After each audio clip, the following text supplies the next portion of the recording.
आज हम botany D का चैप्टर 6 स्टार्ट करें, दैट इज़ रेस्पिरेशन। आज के लेक्चर में मैं आपको बेसिक जो है कॉन्सेप्ट समझाऊंगा। और प्रीवियस में जैसे हमने पढ़ा फोटोसिंथेसिस, थोड़ा सा गौर करना है आपने कि फोटोसिंथेसिस भी रेडॉक्स रिएक्शन है, लेकिन फोटोसिंथेसिस के अंदर ग्लूकोज बनता है, यहाँ ग्लूकोज ब्रेकडाउन होगा। ठीक है, रेस्पिरेशन में जो as a result of photosynthesis glucose बना, वो इस स्टेप में रेस्पिरेशन में अब ब्रेकडाउन होगा। अच्छा, आज का जो हमारा ये टॉपिक है ये बेसिक है, इसकी डिटेल हम जो है नेक्स्ट लेक्चर्स में देखेंगे। What is respiration? असल में दो तरह की रेस्पिरेशन होती है।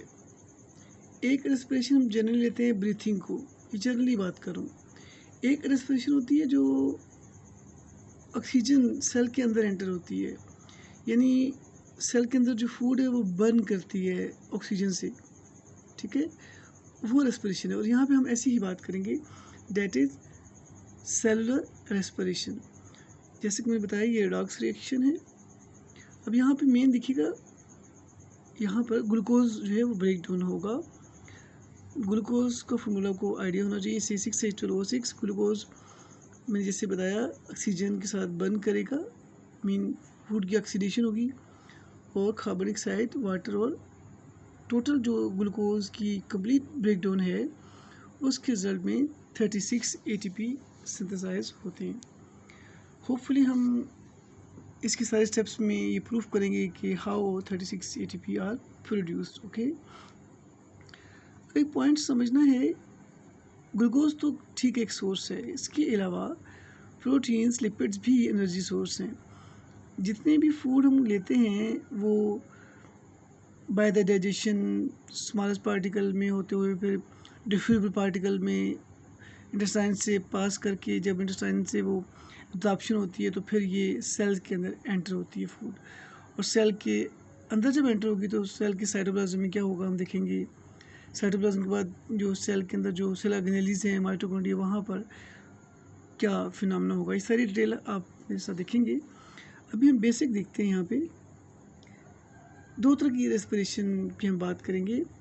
एरोबिक रेस्पिरेशन वो रेस्पिरेशन है जो जैसा कि ऑक्सीजन सामने आपके मौजूद है, यहाँ पे ग्लूकोज के साथ मैंने बाइंड करवाई। यहाँ पे एरोबिक जो रेस्पिरेशन है, that type of respiration takes place in the presence of oxygen. Anaerobic respiration भी रेस्पिरेशन की टाइप है, और एनएरोबिक रेस्पिरेशन जो है that takes place in the absence of oxygen. यहाँ पे देखिएगा रेस्पिरेशन में जो स्टेप्स इन्वॉल्व हैं, ग्लाइकोलाइसिस है, उसके बाद पायरुवेट ऑक्सीडेशन होगी, then Krebs cycle, then ETC। Okay, अब हम इसको आगे लेके चलते हैं। यहाँ देखिएगा ग्लाइकोलाइसिस और जो फर्मेंटेशन है, या फर्मेंटेशन को आप एनरोबिक रेस्पिरेशन कह सकते हो, ये साइटोप्लाज्म में होती है।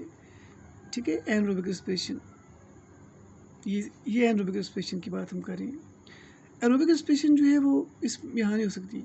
एरोबिक रेस्पिरेशन माइटोकॉन्ड्रिया में होती है, और माइटोकॉन्ड्रिया के अंदर ऑक्सीजन अवेलेबल होनी चाहिए। अच्छा, यहाँ थोड़ी सी हम बात करेंगे एवोल्यूशन के हवाले से।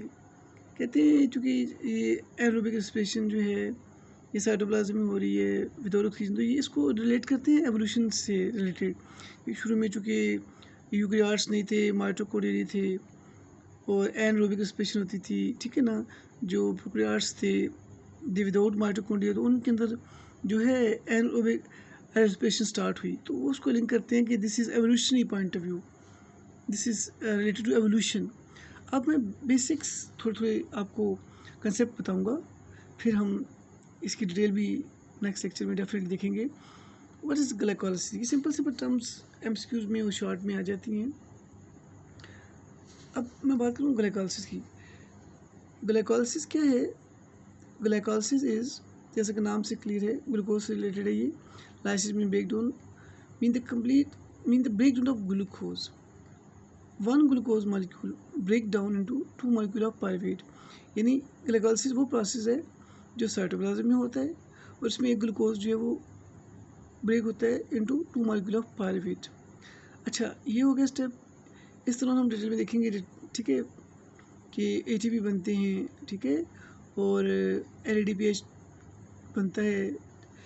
अब हम देखेंगे, हमने देखा कि ग्लाइकोलाइसिस में तो बना पायरुवेट। अब पायरुवेट की फर्दर ऑक्सीडेशन होगी, this is called pyruvate oxidation.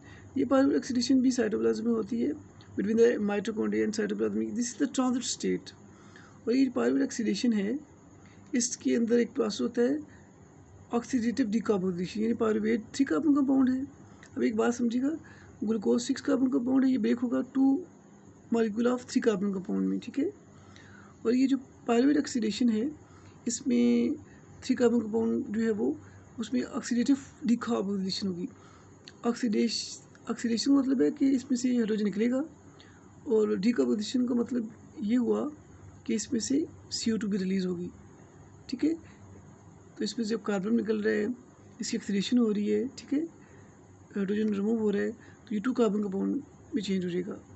और वो जो 2 कार्बन कंपाउंड है एसीटेट, ठीक है, उसको हम देखते हैं। वो जो 2 कार्बन कंपाउंड एसीटेट, वो यहाँ आ जाएगा, वो माइटोकॉन्ड्रिया में एंटर हो जाएगा। वो माइटोकॉन्ड्रिया में क्या होगा, क्रेब्स साइकिल। क्रेब्स साइकिल का नेम बता दूँ, क्रेब्स साइकिल का एक और नेम भी है ट्राई कार्बोक्सिलिक साइकिल या TCA साइकिल, ठीक है। और क्रेब्स साइकिल में क्या होता है, ये पूरा डिटेल में देखेंगे।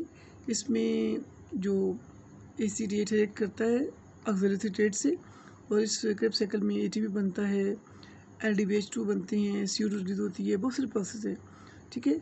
और जब असल में ग्लाइकोलाइसिस, पायरुवेट ऑक्सीडेशन और क्रेब्स साइकिल, ये 3 इसके पार्ट है रेस्पिरेशन की।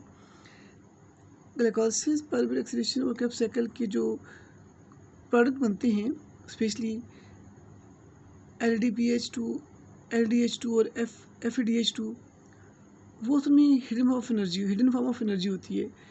एक तो यहाँ पे इन तीनों में डायरेक्ट भी बनते हैं ATP, लेकिन जो हिडन फॉर्म ऑफ एनर्जी बनती है, जैसे NADH2 मैंने बताया, FADH2, ये फर्दर इस ETC में ब्रेकडाउन होते हैं। यानी ETC इसकी कंटिन्यूटी नहीं है, ये अलग से है, इन प्रोडक्ट्स की ऑक्सीडेशन है। स्पेशली NADH2 और FADH2 के ऑक्सीडेशन को बोलते हैं ETC। ये ETC होती है मेम्ब्रेन के अंदर, ठीक है। इसकी डिटेल भी हम देखेंगे, ये वो जो डिटेल टॉपिक्स हैं आज तो कवर नहीं हो सकेंगे। अच्छा, भी देखिएगा, मैंने अलग से भी लिख दिया ग्लाइकोलाइसिस, फिर पायरुवेट ऑक्सीडेशन, फिर क्रेब्स साइकिल, फिर ETC, ठीक है। अब एक और पॉइंट समझिएगा, यहाँ आ जाइएगा, एनएरोबिक रेस्पिरेशन। ये जो एनएरोबिक रेस्पिरेशन है, इसे हम कहते हैं फर्मेंटेशन। और फर्मेंटेशन आपको पता है, बहुत सारी चीज़ों में फर्मेंटेशन होती है, तभी तो टेस्ट आता है। जैसे अगर जनरल बताऊँ तो चाय है, पत्ती, उसमें फर्मेंटेशन होती है, काली पत्ती जो उसको कहा जाता है। इसके अलावा और भी बेकरीज के जो प्रोडक्ट्स हैं, उनमें फर्मेंटेशन होती है। अच्छा, चले, वो तो जनरल था। अब एनएरोबिक रेस्पिरेशन में क्या होता है, ठीक है, इन द एब्सेंस ऑफ ऑक्सीजन जो है वो पायरुवेट फर्दर आगे ब्रेकडाउन होता है। इसमें MCQ की वजह से अपने को फोकस करना है कि एनएरोबिकली प्लांट्स की और फंजाई के अंदर जो पायरुवेट है, इन द एब्सेंस ऑफ ऑक्सीजन, वो कन्वर्ट होगा अल्कोहल के अंदर, ठीक है। यानी प्लांट्स और फंजाई में एनएरोबिकली क्या बनता है, अल्कोहल या इथाइल अल्कोहल। और जब दूसरी बात करें तो देखिएगा, एनिमल्स की बात करें तो एनिमल्स जैसे हम हैं और बाकी मैमल्स हैं, एनिमल्स हैं और बैक्टीरिया, ठीक है। तो एनिमल्स और बैक्टीरिया के अंदर जो है एज अ रिजल्ट ऑफ एनएरोबिकली या फर्मेंटेशन के रिजल्ट में क्या बनता है, लैक्टिक एसिड। अच्छा, एक और आपको बात बताता चलूँ, अल्कोहल को बता दिया, दैट इज़ एथिल अल्कोहल, और लैक्टिक एसिड का बता दिया, इसको लैक्टेट बोलते हैं, ठीक है। तो आपने देखा, ये बेसिक सी कंसेप्ट मैंने आपको आज जस्ट बताए हैं, ठीक है। और अब जब ये बेसिक कंसेप्ट आपके क्लियर होंगे, तो आई होप कि जब हम डिटेल में बात करेंगे नेक्स्ट लेक्चर्स में, तो कुछ सारा कंसेप्ट क्लियर हो जाएगा। अब ये इसलिए बेसिक बताए हैं कि ये MCQs के वाले से पूछा जा सकता है, ठीक है। सिम्टम वाइवा में पूछ लेते हैं, ये चीज़ें आपने अच्छी से तैयार करनी है, ठीक है। और फिर ये जो एक पॉइंट मैंने यहाँ बताया था एवोल्यूशन का, मैं इससे एग्री नहीं हुआ। असल में एवोल्यूशन वगैरह तो कोई नहीं हुई, बट चले, लोगों का कंसेप्ट है। आई डोंट बिलीव कि एवोल्यूशन हुई है, खुदा के ज़ात ने हर चीज़ खुद बनाई है और एक पैटर्न की तरह बनाई है। बाकी में भी कुछ जगह पे कुछ चीज़ें इवॉल्व हुई हैं, मॉडिफाई हुई हैं, बट एवोल्यूशन और चीज़ है। तो ओके जी, इसको सारे को थोड़ा सा पढ़ाया है, बेसिक सा, ठीक है। मुझे पता है इलेक्ट्रॉनिकली मुश्किल होता है आपको, इसलिए, लेकिन चलें इसको समझ लें। ओके, गॉड ब्लेस यू, खुदा हाफ़िज़।